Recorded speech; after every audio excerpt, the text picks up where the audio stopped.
Hi guys, welcome back to my channel. This is Ouma Cakes and Food, and in this channel we show you everything concerning cakes and food. So in today's video we'll be making jollof spaghetti. If that is what you're interested in, sit down and let's get started.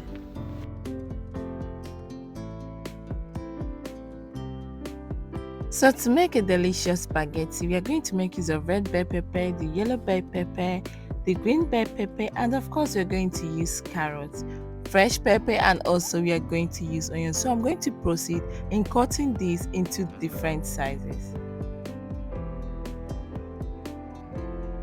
After cutting my vegetable, I then proceed in cutting the chicken into different sizes.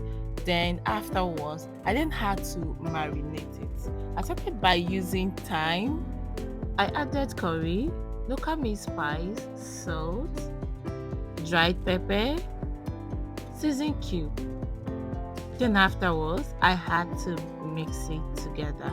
I had to mix it thoroughly. Then I covered it to allow it to marinate for at least 1 hour. This is to make the ingredients to at least sink inside before cooking. Then after leaving it for 1 hour, I had to put in a pan. Then I poured in water to it.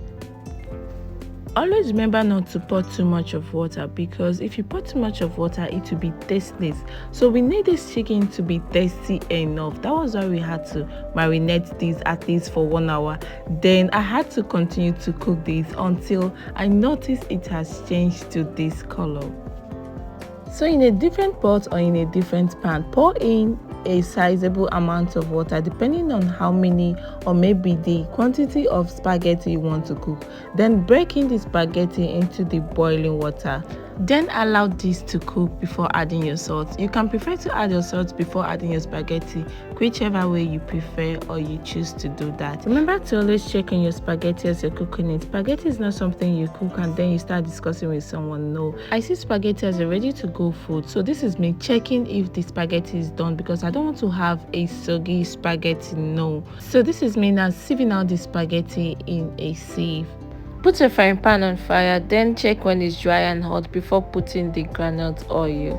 Pour in the groundnut oil to a pan, then you add your onion, your tomato puree, and then you turn vigorously.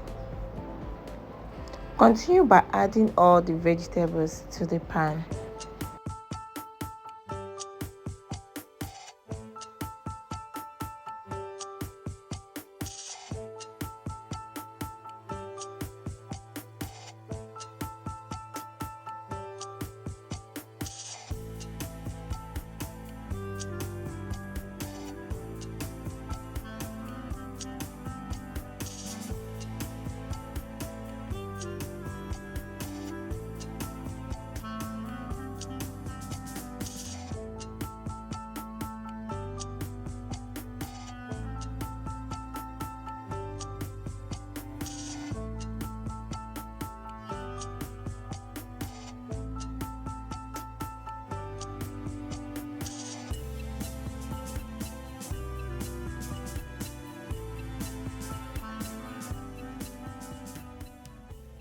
Voila, our vegetable spaghetti is ready for consumption. This is a ready to go food. I advise everybody who is hungry and wants a ready to go food to make. This is it. It's simple and easy to make. Thank you for watching, and please don't forget to subscribe, like, comment, and share my post to your loved one. Bye.